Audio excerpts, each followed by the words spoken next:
All right. Good morning. Good morning. Good morning. Welcome back to the Trial and Error podcast. I'm Bryon. A Fearless here. marketing consultant, content nerd, all the other stuff. Adding some search engine optimization a little bit to my bag. Basically, anything that gets you visible online is what I'm focused on.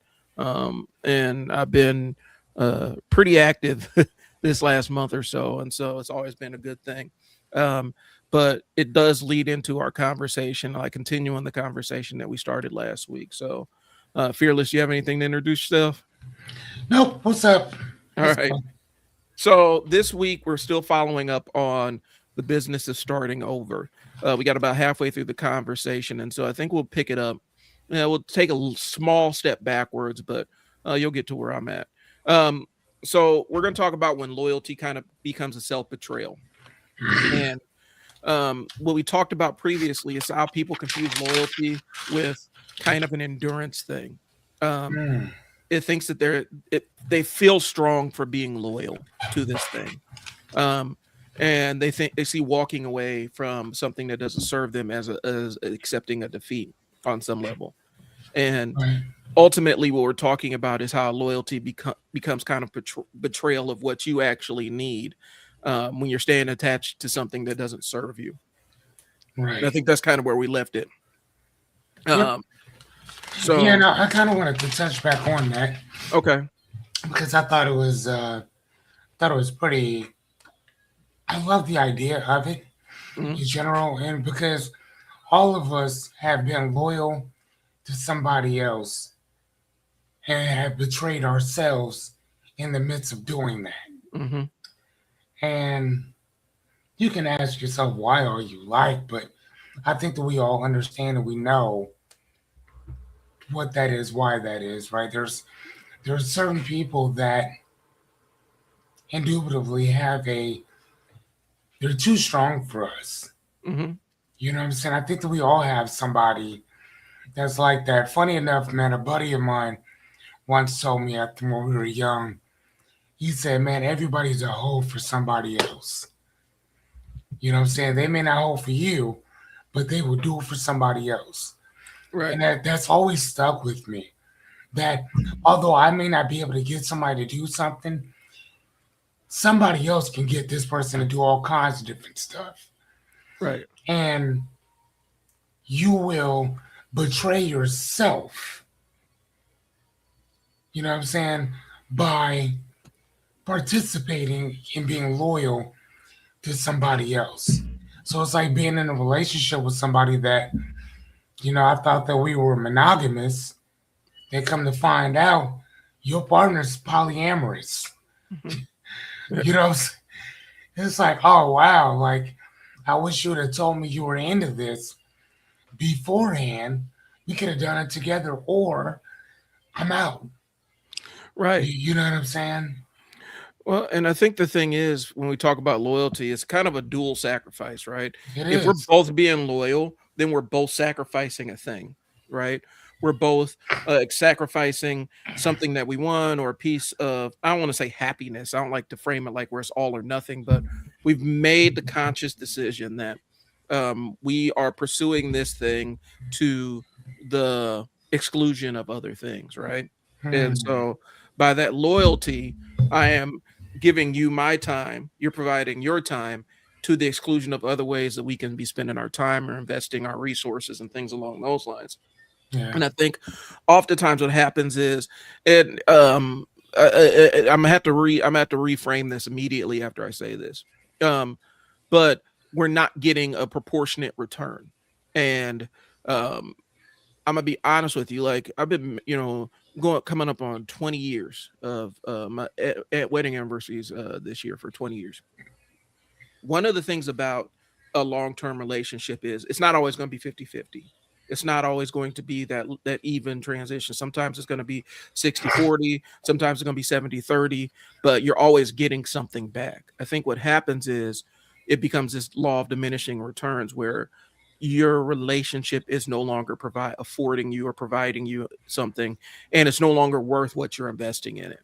And I think that's kind of where we go with it. And you feel like, okay, I got to stick this thing out, stick this thing out, stick this thing out.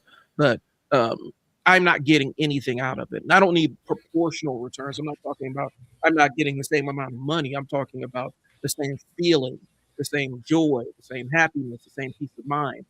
Um, if I'm not getting that in return, then I need to reevaluate my investment. And a lot of times we don't do that. We stay with a job because we know everybody there and we know where our desk is and it's comfortable. It's a comfortable environment.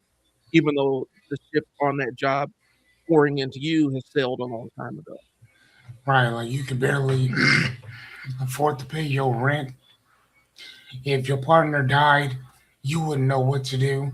Yeah. You have to go stay with somebody else, type of stuff. Now I get that. Well, and I ran into it when I was doing work with the state. Anybody that knows me knows my passion was always working with kids and families, right?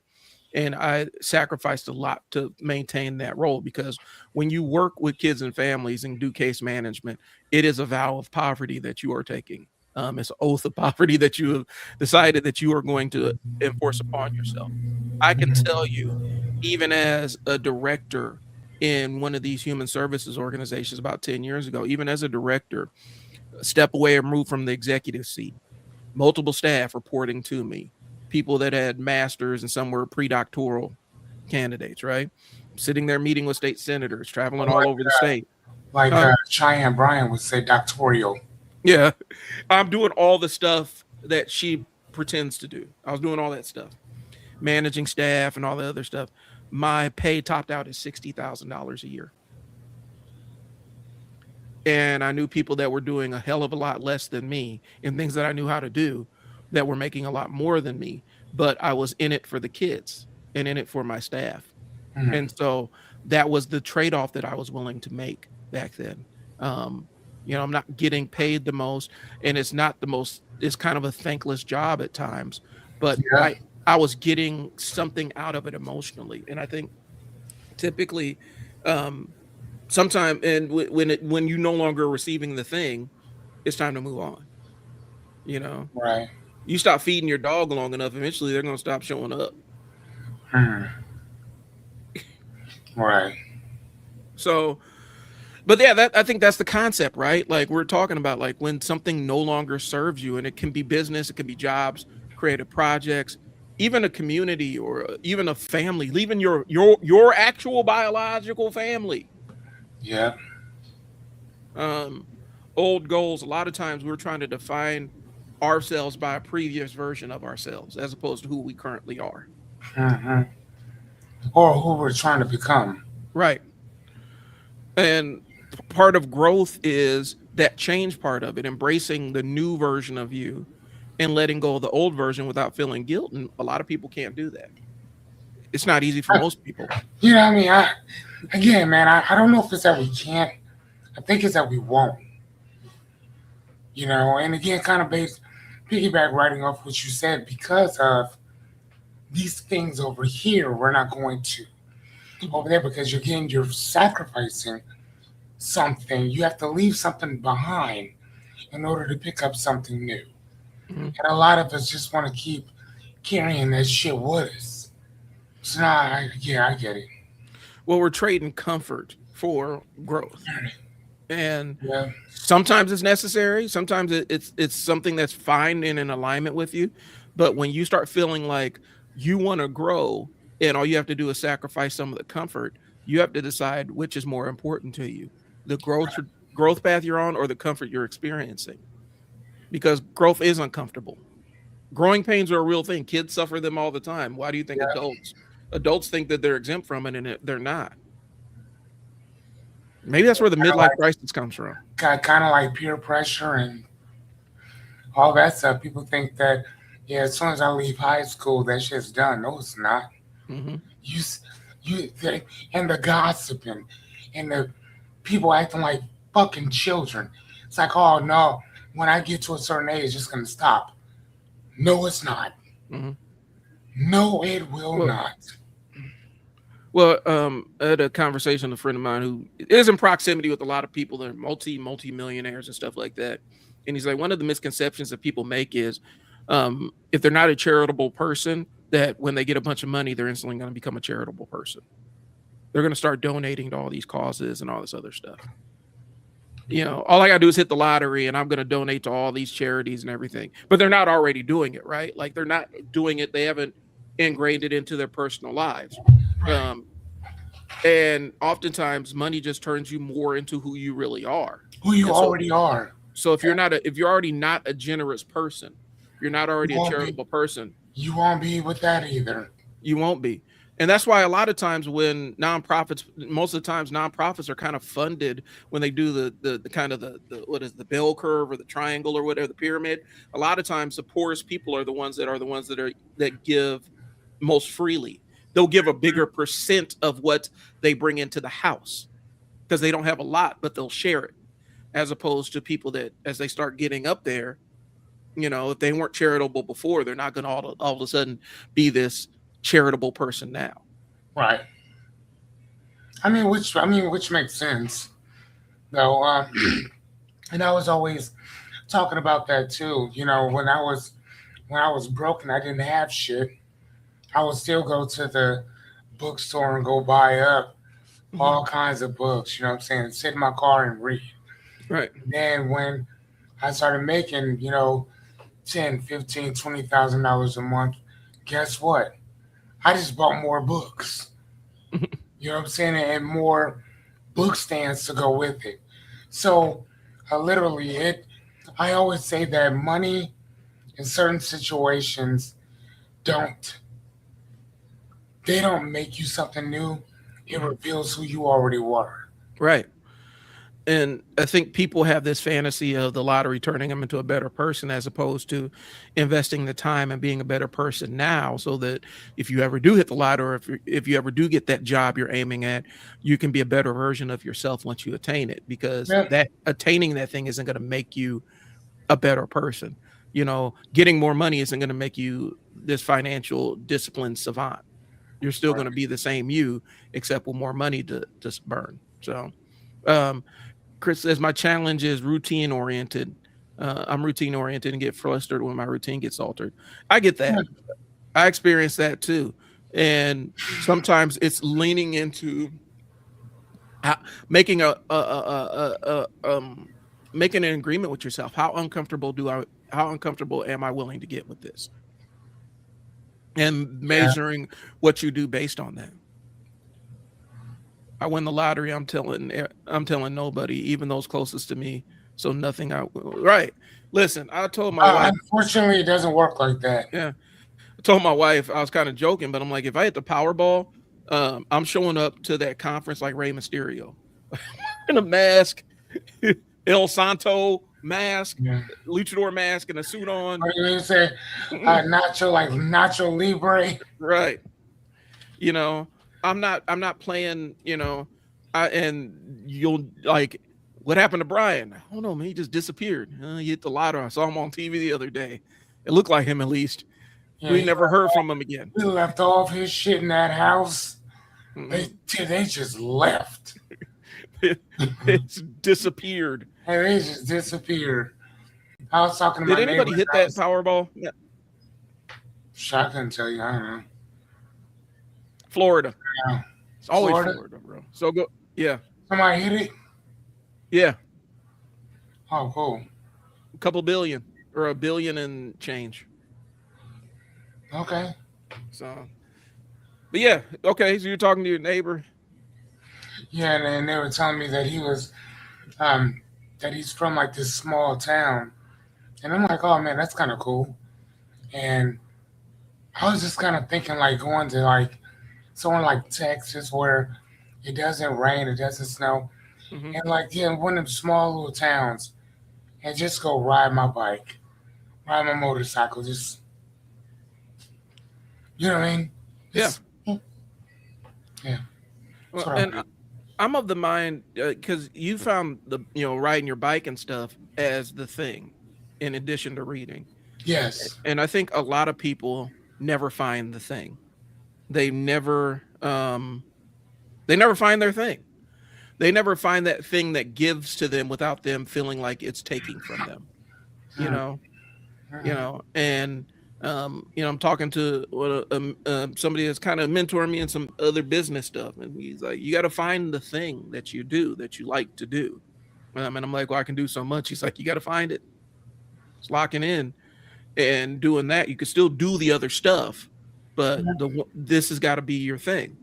And I think finding your thing crosses over a lot. Like finding your thing that relaxes you and gives you peace. Finding the thing that generates money for you. Finding the thing that just brings you happiness just because it's around. Um, Right. and a lot of times, I don't think people ever truly find their thing, and their life is just a series of things looking for the thing. I don't know. I don't want to get too metaphysical with that, but so we talked about old goals. We both talked about letting go of old goals, embracing new ones. Um, I think the big question is, people wonder, what is this turning? I think the question is, this thing I'm enduring that's draining me, that's pulling, that's not giving equally to me. What is it turning me into? Hmm. And do I like the person it's turning me into? Yeah. Have you ever met a person that has completely been jaded by their job and hardened? Or relationships? Yeah. Yes. Yeah. That is one of the hard. Probably more relationships than jobs. I've seen both, and they're both equally hard because a lot of times people will define themselves by their job and what they go do, and it in their mind, this person becomes inextricably them, who they are, and this job has turned them into a person they don't like. Which is a real thing. Like the job or the relationships turns them into a version of themselves they don't like, but they're not able to see that Hmm. or make the linkage and the correlation, because it would mean that this thing that means so much to them, they would have to move on from it. We've all experienced it for better or worse, where something has shaped you into something that you don't like a little bit. Hmm. And you have to kind of pull back and say, ooh. So, all right. You want to move on to the next one? Yeah, I don't want to say. Mm. So I think the big thing is let's reorient after the old way stops working. That's Um, why. um, Yeah, and bananas too.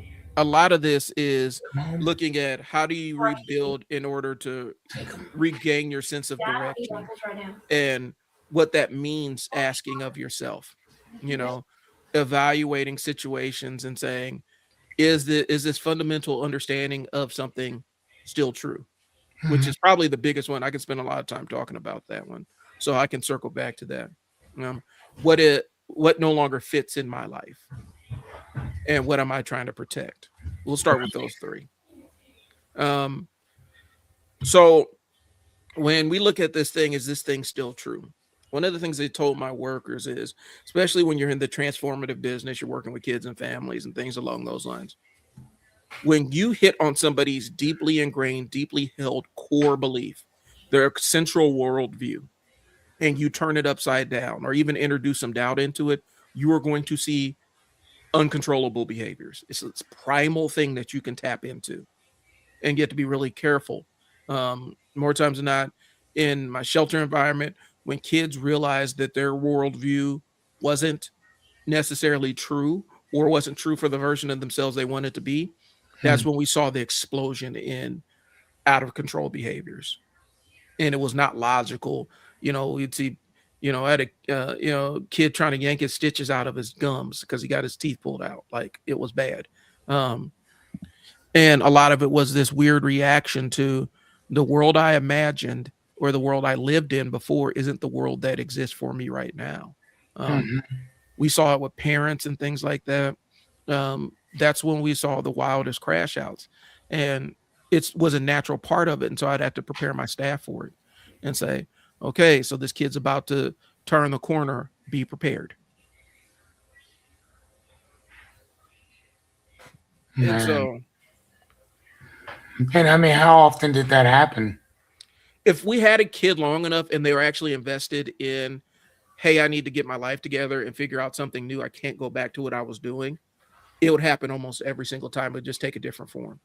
Hmm. Some kids would, start trying to force themselves to revert back to their old way of behaving. Some Hmm. kids would just have a big, huge emotional break things and scream and yell, crash Kind out. of, kind of like the last stand Mm-hmm. before that change starts to take root. Yeah, the extinction burst, like when you're on a diet and all of a sudden, you're about to your body's getting acclimated to the new way that you're eating food and stuff like that, and then you have that one weekend where you just completely binge and crash out and eat all the stuff you're not supposed to because your brain is trying to bring yourself back to the normal baseline that you were operating at Mhm. previously, and so it makes it worse than it actually would be, and that's what we would see.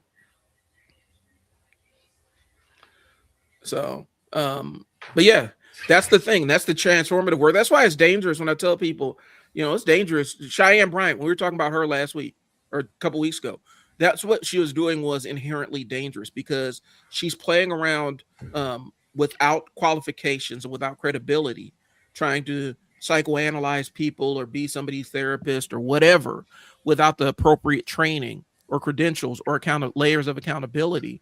You could absolutely turn somebody's life upside down and not be equipped to handle said thing. That's why a lot of times in my shelters we worked really close with therapists and psychiatrists and stuff because we had to communicate because it's like, okay, this is what we saw. How do we prepare for this and how do we do it with minimum damage long term? Yeah, right. No, I totally get that. I mean, even with my qualifications or whatever, man, I mean, I tell people off top, I am a life coach, and I don't even like calling myself that.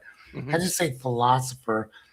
And now, after all these years, I actually decided to go back to school and this and the other, but I would never claim to be something that I wasn't.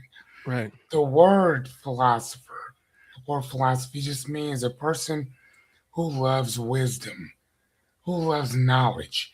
That is it. Yeah. Anybody can say that they have a certain philosophy. Anybody can call themselves a philosopher. Hmm. Now, I wouldn't say that I'm a philosopher of therapy or this and I would never use that terminology. Number Right. one, because it's illegal Yeah. here in Nebraska to do that. I don't know about every other state, but like credentially wise, I'm what's called a therapeutic coach because Nebraska has this thing where you can't call yourself therapeutic anything Right. without a license. So although that's what I am, I can't call myself that. Right. You know? Not because that's not who I am or what I am, but because the law in Nebraska says I cannot. So Right. guess what? I'm not doing it. And imagine, so again, we're kind of talking about Cheyenne Bryant, but it is what it is. Imagine one day, you develop this insane fascination with brain science and the physical function of the brain, and all the lobes and the temporal lobe and this lobe and that lobe and how they interact with one another, now they engage, and the shape of it and all this other stuff. You've spent hours poring over all the text work and all this stuff that brain surgeons look at, right? Right. um, are you ready to go operate on somebody's brain? Hmm. Not even a little bit. Cheyenne Bryan is. And it's just as dangerous. Like you can open up Pandora when you start philosophizing to people and stuff. You can easily open up Pandora's box without any of the tools to close it and leave that person in total shambles, Right. um, without being equipped to do it. I saw was this thing on 60 Minutes the other night where they had a bunch of veterans who were suffering from PTSD, and they went out and did psychedelics. Like there was this clinic, I think it was over in another country they had to go to, but it was a psychedelic clinic and it was kind of set up to help people with PTSD or whatnot. And they went over there and they did the whatever the dosage is, whatever the prescription is, and things along those lines. It wasn't necessarily a doctor; it was a professional prescribing it or initiating it.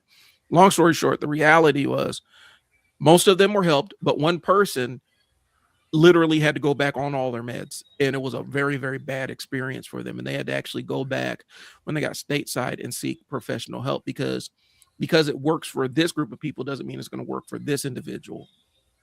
And that's what happened. And so that's why it's dangerous to invest in some of the quackery or the people with dubious credentials, because there's no layer of accountability for that. Mm-hmm. And he wasn't even talking bad about the clinics, because he's like, it helps people, but just for me, it opened up more doors It did. that I didn't want open. Right, correct. I mean, that makes sense. Yeah. I remember I was reading Will Smith's book, and he had talked about doing the same thing. That the first time he took or participated in the ritual of DMT, Yep. he said it was like every time he's done it, it's been a different experience Mm-hmm. or whatever. And so, like, yeah. And he said that it's helped him with a lot of different things. And obviously not putting his hands on people, but Yeah. um, I mean, but that's what he said. So It is what it is. Everybody's mileage is going to vary, and that's why we talk about the why people have the certification, so that they can deal with the outliers, the people this doesn't work for. yeah, You know, and so I think maybe that's the bigger piece of it. And so, yeah, I know we don't want to revisit the entire Cheyenne Bryan conversation that we were having, but that's why professionals were up in arms about it, because they're like, and then no, they still are. yeah, she could be doing real harm to people and not fully aware of the harm she's doing, and not being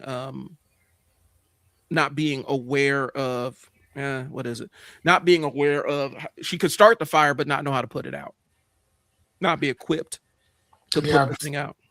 So I was when I was in school for life coaching. One of the things that we were taught was hypnosis, Mm, and that's one of the certifications you will get is certified hypnotherapy, mm, right? And I remember when I got in, I was telling people about it. They were like, can you do this and the other? And I'm like, yeah, but here's the thing: I haven't done it enough. That I have not done it enough that I feel comfortable right. doing it with anybody. On myself is one thing. Right. Someone else, that's something different. Because I know and I've seen that a person can open up some shit in you Mm-hmm. and not know how to put that shit back. Yeah. You know what I'm saying? That's just like walking into a person's house and leaving their door wide open Right. for things to come in and things to get out that probably shouldn't be outside. Yeah. And I think that's the And that dangerous thing part. shouldn't be inside. So hell yeah. You So when know, people ask me, I'm like, I know how to do it. I'm good though. uh, I don't trust myself to. Again, I'm not experienced enough to do that with a clear conscience. right. I'm not. It's like, back in the days, I used to work on cars. I hate working on cars. There's the reason why I don't do it now. I hate working on cars. There are so many other things I'd rather do besides working on cars. But I had to because I was poor, and my mom knew a mechanic that could help me out with stuff. And so it's like, can I change somebody's timing chain or timing belt? Yes. Have I done it before? Yes. Will I do it? Absolutely not. It's been 20 years. And it's the concept of the monkey. You can put a monkey under the hood of your car and give him a chainsaw. He's going to do something. He's going to do something under there. Not necessarily beneficial to you, Not but he'll necessarily. do something. It may not help you at all, but he's going to get under there and do something. If you want a working example of that, look at the White House. Got a monkey with the chainsaw running around right now. He's doing something. He's doing stuff. Is it beneficial to us? So I think it all depends on. I think that depends on who you ask. on the us. You know what I'm saying? Like, I mean, because one person might say, well, is he benefiting us? Well, if you're a Democrat, you're like, yeah, he's he's doing something for us. Because the next time a Republican gets into that office Mm-hmm. will be a very long time. Well, and I think if Very long time. like if you're into hedge funds and stuff like that, and you're an investor, yeah, it may be great for you. It may be wonderful. Like things may be great. Um, but depending on where you work or where you're aligned with, if you work at if you've been a government employee your entire life, it's been disastrous. And so I think it's just a matter of proportion. But the other side is, again, monkey with the chainsaw. They're gonna get in there and do something. You give a toddler a pistol, he's gonna do something. And so I think that's where that breaking point is. So Right. what am I trying to protect? What am I trying to become? What do I want my life to feel like now? These are all kind of the considerations, the things you ask yourself when you're reorienting that change and navigating through it. Right, but I like how you put that. That sometimes people rush into the next thing fast because they do not want to sit in uncertainty. Yes. But transition needs space. Mhm. It needs time. Um, you do not need to be perfect with a new plan immediately. Mhm. You need strong enough clarity to make the next honest step. Yep. And again, if it works for you, great. If it doesn't, I mean, for me, I think Brian to tell you, like when I fail quickly. Mhm. I like to jump in and fuck shit up. Right? I can't say that other people feel the same way, and I don't blame you. For me, I like to get in and fuck up as quickly as possible. And I think the question is, because I want to go back to this sitting in uncertainty, because I think that jams a lot of people up.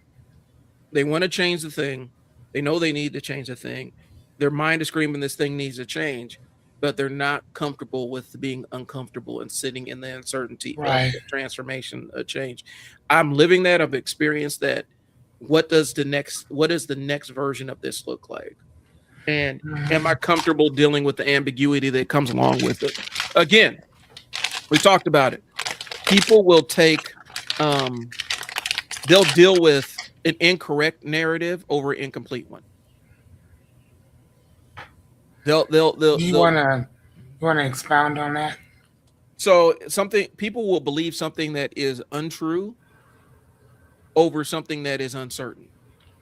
So if you don't have enough information to make a determination on whether this thing is true or not, people will just manufacture a conclusion for themselves just so that they can feel emotionally comfortable with that thing. Oh And wow. that's kind of a human characteristic. And so that's why, there's people that if they don't understand how biology works or science, different aspects of science works, they will just make up a reason why I think this thing is this thing, as opposed to saying, hey, I don't know that. Right. And so people will deal with it. They'll accept that incorrect thing just because it gives a conclusion to it over something that is inconclusive. All right, let's see what Chris has to say. Working in hospitality, I use fast pace. I'm used to fast pace. Wait, okay. Working in hospital, I'm used to fast pace, constantly hard to slow down. I think everything moves fast. Right. Sometimes it's just taking that break. You have to Um, force yourself. You got to force yourself out of that. Sometimes you got to steal yourself out of it. I had a staff that was working with me, and anytime there was an awkward silence, she would just start talking, start chattering. I said, you cannot interview families like that. so what did you tell her to change in that? I said, cultivate the pause. Embrace the fact that this conversation has a big pause in it while somebody thinks. Because what happens is our reaction, even on the live stream right now, even our reaction is when there's awkward silence, you got to fill the word with air. You got to fill the air with words. That comes from me working in radio. Dead air was one of the worst things ever. And so you Right. always had to constantly have something to say in order to keep that little segment from going awkward or going off track.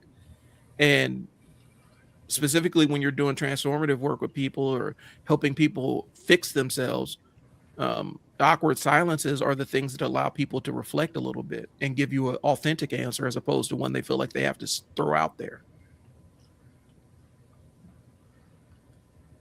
Okay. So, No, makes sense.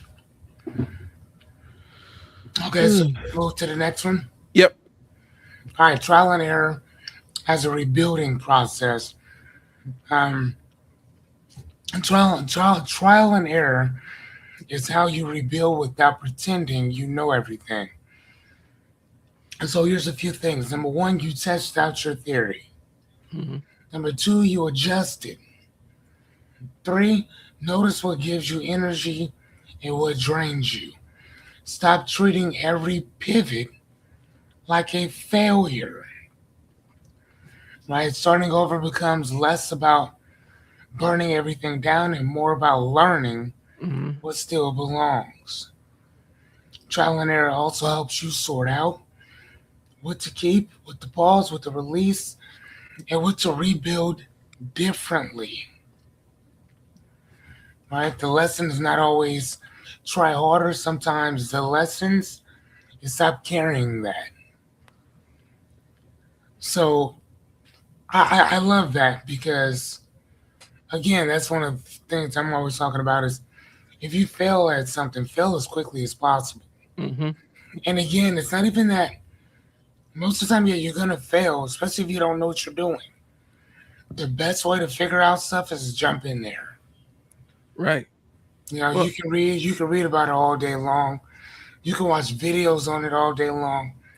But it is not until you take out your tools and go get to work that you're gonna know whether this is gonna work or not. and failure is part of the process. Like it's built in. The unsuccessful effort is part of the thing that allows you to Right, conditions you and teaches you what a successful effort looks like. It's very rare that you encounter a child that learns to walk without stumbling and falling down a couple of right. times. And those stumbles and those falls also help too with the child keeping balance Yeah, it's and understand necessary. like if it's about to fall, how do I stand? How do I keep standing when I'm about to fall? So Hmm. every one of those failures are inherited with a learning curve Hmm. and a learning situation as well. So you gotta learn when to mess up Yeah, and because you embrace need it. to know what to do when this happens. Well, and it's the embracing that side of it. Like I think Right, a lot of people don't embrace it, and it's not easy to do when something doesn't go right. It's really easy to not want to throw your arms around that thing and say, "Damn, this didn't go right," but I'm committed to learning the lesson. It's very difficult, and I'm not even gonna front. I'm not even gonna hold you, but embracing the attempt that wasn't successful is vital. Like you said, it's the balance. How does the baby orient themselves in space if they never experience being off balance? hmm and so again, man, you do what you gotta do. Yeah. You know, you knock it out until you can figure it out. And honestly, for the most part, it's just figuring it out. And I assure you, whatever you're doing, somebody before you has already done it. Yeah. So sometimes watch what they did and replicate it. Well, and here's the thing I'll throw in there, like specifically like with the business side of things, right? We're talking about the business side. It gets harder with business and investments because you actually put money into the thing. We talked about the casino last week. Why people they'll go in with a $20 bill, put their money in the slot machine, push the button, and then lose $10, and then lose another $5, and then win $8 and think that they're winning again. Or they put in a 20, lose the entire 20 and say, well, I at least need to earn my 20 back. And so now they put in the 20 and lose 40. Well, I need to earn my 40 back. Well, then they end up winning 30 and they feel accomplished. Well, the casino done made out. They done cleared all that other money. You're never Mhm. getting that back.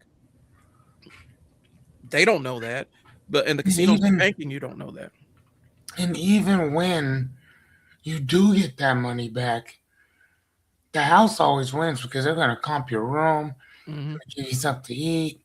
Should just stay on, like just come on down and play. Now, if you keep winning, but you don't let them get a chance to make their money back, Hmm. nah, bro, you can't come in there. Yeah, they don't like you when you. They don't They don't like like when you. that. They don't like when you hit the big win and then bounce. Yeah, you just want to go home. Like, no, I'm done. They don't like I'm that at done. all. Bye. And that's a real thing. And so oftentimes, they will ban people that win and then don't stick around. They'll mark you down as, oh well, they're counting cards or whatever. And really, it's just having the discipline to say, okay, I made my money. I'm getting up out of here before I put it back in here. Uh-huh. But the gambling mentality does cross over into business too. There are plenty of business owners that do that every quarter. They make the same decision. They Yeah. throw good money after bad money, thinking that eventually they're going to get up this year, and it doesn't happen. I learned by failing. Yeah, that's where all the real lessons happen, Chris. The unsuccessful attempts. You know, showing people where you're unsuccessful and learning from it and embracing it. It actually does make people. Sometimes it makes people feel uncomfortable. Yeah. Hey, man, you failed this. You're gonna keep trying. Well, yeah. Well, don't you want to give up? I mean, I could, but then I waste the attempt. Right. And here's the thing: you can fail 1,000 times. You only got to pass it once. Yeah. Yeah, you know what I mean? You only got to get it right one time. One time. But if you don't keep trying different things and adjusting your approach, you're never going to get that one thing. You're just going to sit in your failure. That's it. That's why I tell, remember we did that entire thing. You ain't earned the right to fail. You ain't earned the right to call yourself a failure yet. A lot of times that's what it is. You haven't really earned that right to say I'm a failure and I quit. So, all right, where are we at next? You're fearless. All right, number 10. No, 9. Yep. So the business side of starting over. Starting over does have a practical side. You got to think about your revenue. You got to think about your audience. You got to think about your reputation, timing, what other business obligations you have, and transition plans. So you can't just make emotional decisions and call them strategy. Even if there's a business model you want to get out of, sometimes you can't just say, I'm done. You got to put pieces in place so that you can start divesting your time and energy from it so that you're not hurting other people in the process. Especially if you got employees, you got staff and stuff like that. It can get really messy really fast. Right. And so it's just being aware of that and understanding that that's a real thing. You gotta incrementally extract yourself from it.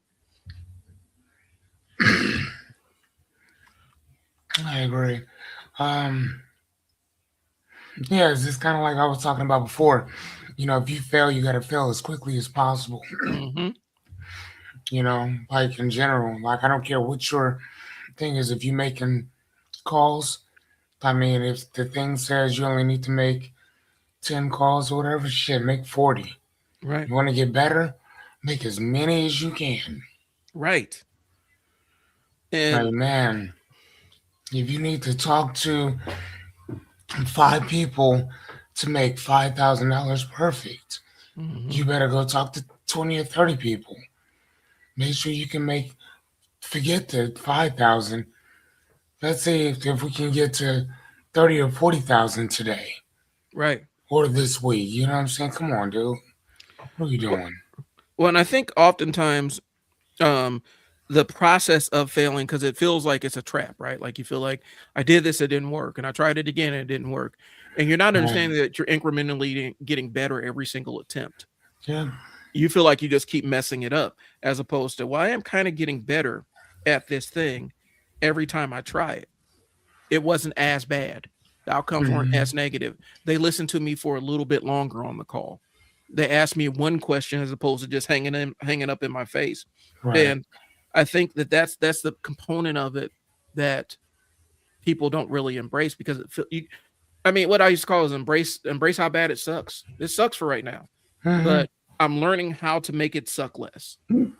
Right. I'm learning how to make this thing not feel as bad when I don't get it right. And Right. I think that's a real thing.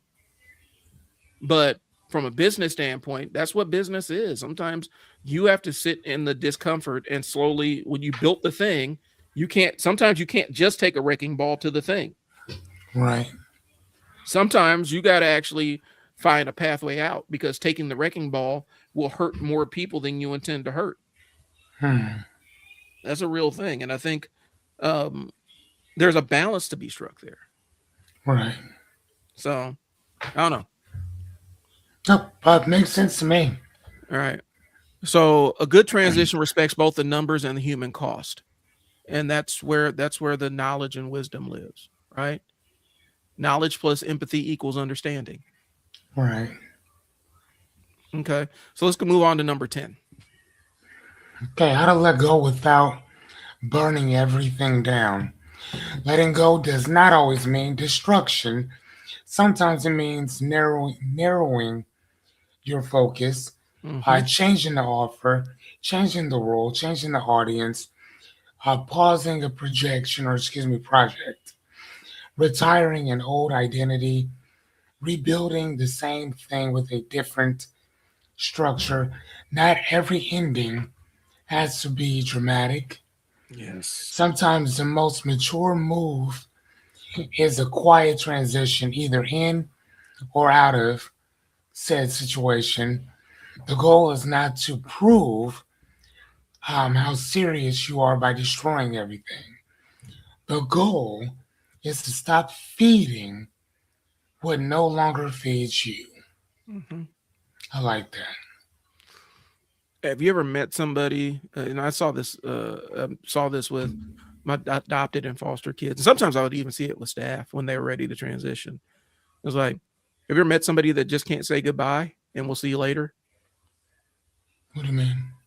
Where they can't end an engagement or a relationship without absolutely burning all the bridges and destroying it and making it miserable for all the parties involved. They have to destroy the relationship before they leave it. Oh, wow. They got to burn it down. They have to create consternation. They have to make people have negative experiences, negative feelings, so that they can have negative feelings, so they feel comfortable walking away. Hmm. You know what? Actually, I have seen that before. Not necessarily with myself and somebody else, but with somebody else and myself. Mm-hmm. Like, which leaves you like wondering, like, why would you do that? Yeah.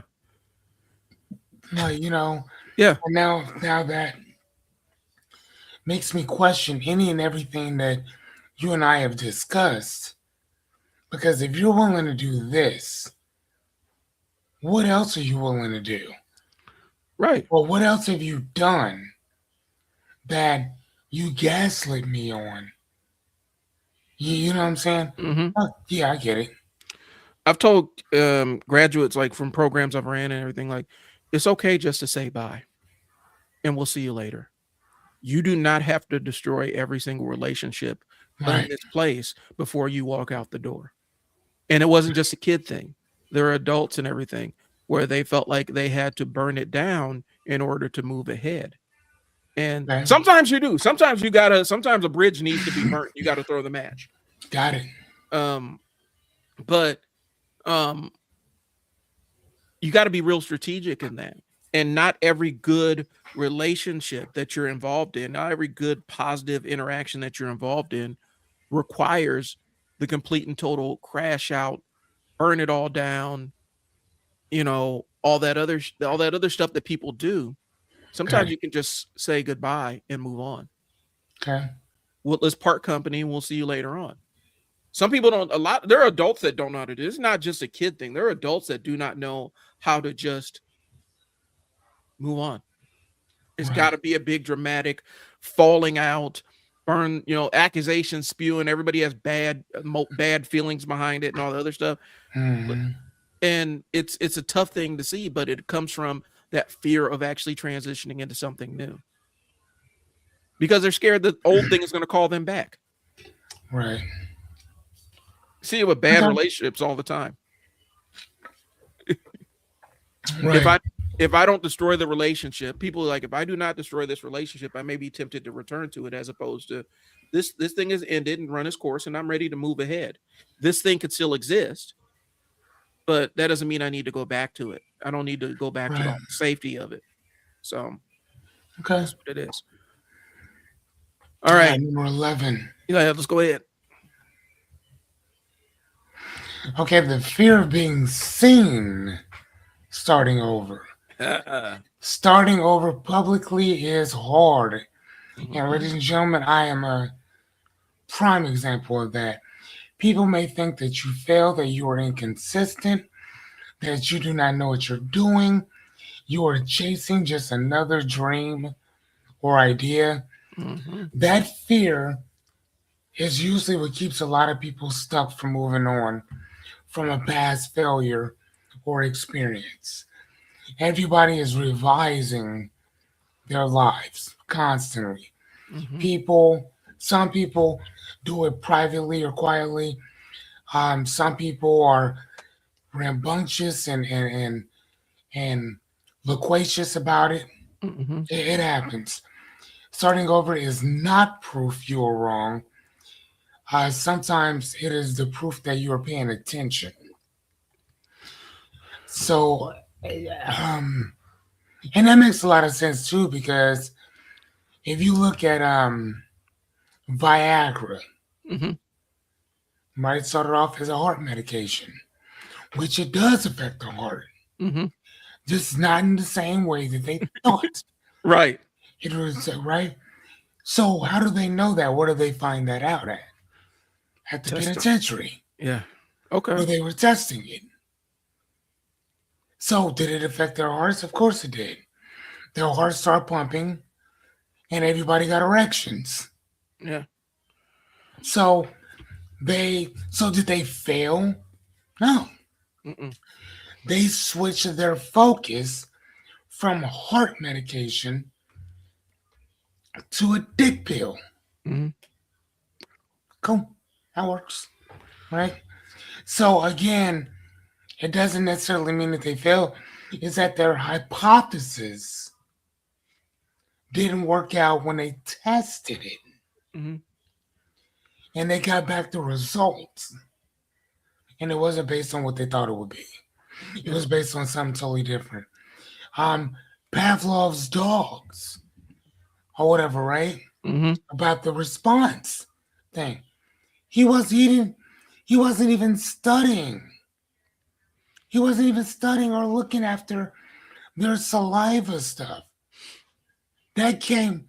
That came after he was looking for something else. He just so happened to notice it Mm-hmm. while he was working on something else. He found all that out by accident. Well, and it's like sometimes, like you were saying, it's not it may not be, it wasn't the fact that you were wrong. You're just not driving the right vehicle for your success. This thing is That's not the it. right vehicle, you Yeah, know? and your focus is totally different or off from where you were to where you are. You know, we got to get in yeah, you're looking at the wrong thing. We got to repackage what success actually looks like. And that's what Viagra did. There's a point I wanted to extract from here. So starting over publicly is hard. There's one reason why, because oftentimes your initial start was public. You start this big, huge, hairy, audacious goal, build all the goodwill behind it, go out there and try to execute the thing, and you feel like all eyes are on you when it doesn't work. And the reality is, the eyes that are on you are the people that were rooting for you to fail in the first place. That's who's watching. I mean, look at Gamecast. Look at Atari. Mm-hmm. Look at some of these other companies that had to downshift and pivot from what they were doing to something new now. Right. Back in the day, Circuit City was killing it. You don't find them no more. Mm-mm. Back in the day, Blockbuster had one. They had like 90 some percent of the market. Mm-hmm. 90 some percent. Now you don't see the ass. You won't find one. No, I think there's like Right? one in Alaska, and that's because Alaska has its own own way of how it operates, and I think that one may not even be open anymore. But sometimes it's just finding the right vehicle for you to be successful. And like I said, the people that are sitting there watching you that are going to have the most criticism are the people that are sitting there rooting for you to fail in the first place. They wanted to see you Yep. on your face, and since they don't have anything going on in their world, they have plenty of time to watch what you're doing. That's it. And I so mean, and that happens. You know, it happens. it's a real thing, and it's not necessarily bad, but people are scared to make that admission in public. Like, yeah, I pursued this career 100%. This career no longer serves me. Like Chris said, people do a lot of things that don't make sense. That's just human nature. We're really, Or it makes sense to them, yeah, maybe not you, but it's not supposed to make sense to you yeah. We're because it's really, not your thing. we're really bad at explaining ourselves to ourselves, oftentimes. So let's go ahead and pivot. Last part here. A couple of questions for us. Um, yeah. So I'll take what's something you kept doing longer than you should have because it used to make sense. Probably case management. Doing case Um, management for me, it was case management. yeah, I would say for myself, um, well, a couple different things. Smoking Hmm. was one, and working at Airlight Plastic. Okay. I got fucking hated it. Well, Not and it, like, yeah, okay. Well, and for me, it was one of those things where I had known it. It was a decision I pivoted into, and it was really hard for me to say you made a bad choice with this one, even though I got a lesson from it and I learned some important things that helped me move on to the next part of my career. Um, it set us behind just because it wasn't paying the same, and there was no support, and you were almost set up to fail from walking in the door. And so, yeah, it didn't work out right. And so I stuck with it longer than I should have, even though I was constantly looking for an exit. I could have. That was something at the time I was in a place where I probably could have just walked away without having to have something else on the table immediately. got it. Okay. So, how do you know when something no longer serves you? I think we talked about this a little bit Yeah, we earlier. did. Okay. Anything to add to it, or do we want to just move on to the next one? Now move on to the next one. Okay. What's harder for you, starting something new or letting something old die? Letting old stuff die. Yeah. Because starting some news, that's pretty fun. Yeah. Letting old stuff die is a bit difficult. That's the same for me. Letting the old stuff go letting go of it is always been harder. Yep. Have you ever stayed loyal to an old version of yourself? Yep. Yes. um, define myself by one thing that didn't define me anymore. It's no longer who I had to be, and I had to give myself permission to no longer be that version of me. Hmm.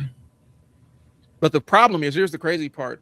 Um, Sometimes when you interact with people that have known you, they want the old version of you because that's the version of you they feel most comfortable with, even if that version of you no longer serves what you're trying to do. Right. And they will almost demand it of you. And then at that Yeah. point, you have to decide, does this engagement with them still serve me? Yeah. Um, What's the next one? what does starting over look like when you still have responsibilities? You still got responsibilities. That doesn't matter. Hmm. You start over from where you are. Yeah, you find new responsibilities. You replace the old ones with new ones, and make sure that you try to your best to make sure nobody is harmed in the process. Yeah. but that's somebody's always going to be, they may not materially be harmed, but you may hurt somebody's feelings and you have to weigh that out, which sometimes is a necessary step. All right. How do you reorient yourself when the old plan stops working? Pivot, reframe, Yeah. change First your step perspective. first step is admitting what I'm doing isn't working. Yeah, That's the harder part for me yeah, because I try to I optimize agree. it. I agree. So work off like this isn't working, and then reverse it. Go left, go right, go up, go down, in, out. Figure out whatever you need to do to stop doing the same thing and try something different. Hmm. And what have you learned through trial and error about letting go? Don't hold on too long. You can't micromanage everybody's experience with the transition. So best you can do is try to minimize the harm, but understand that you're not going to control all aspects of how people react to the thing. Yeah, because I mean, honestly, we can barely afford and focus on ourselves, Okay. let alone trying to focus on other people. So we're going to leave the audience with some questions and then go ahead and sign off here. Yeah, All right. So for you guys out there, and you don't have to answer them now, but if you see this, go ahead and drop them in the chat, in the comments or whatnot. What is something that something you need to release, but you keep carrying? That's one. Two, have you ever outgrown a goal that you once wanted badly? Ooh. yes, yes. Three, what version of yourself are you still trying to maintain? Four, what would starting over look like if you didn't have to explain it to everybody? Mm. And five, what is one thing you could stop feeding this year? Yeah, it's like mentally, emotionally, spiritually, hell, even financially. What's the one thing you can stop feeding or stop giving oxygen to? Yeah. So, in closing, we'll say, starting over is not always a failure. Oh, Sometimes it's a correction. Sometimes it's maturity. Right? sometimes it's the result of finally telling yourself the truth, being honest with yourself. Like, man, this sucks. Mm-hmm. It's either A, I have to do this, or B, I would always say find somebody else. Mm-hmm. Because there's always somebody who's willing to do what you're not. Yep. It's about learning what doesn't work for you, and I think that's the biggest piece. Sometimes the bravest decision in business, life, personal is just admitting this thing served me once, but it no longer serves me, Right. and then making the clean break and moving on. So, So, we do appreciate you guys tuning in. If you got any answers to those questions that we just asked, go ahead and drop them in the chat. yeah, feel Um, free, man. yep. Again, we'll catch you guys. I'll talk to Fearless off air, but we'll catch you. You're probably gonna start seeing these popping up on Spotify and stuff. I'm editing them down for content and stuff, but if you like the show, follow. If this resonates with you, share it. If this can help somebody, share it with them, and Mm, maybe even sit down and watch it with them. But that's all I got, guys. I will talk to y'all later. This has been Bryon. fearless. Talk to y'all later. Peace.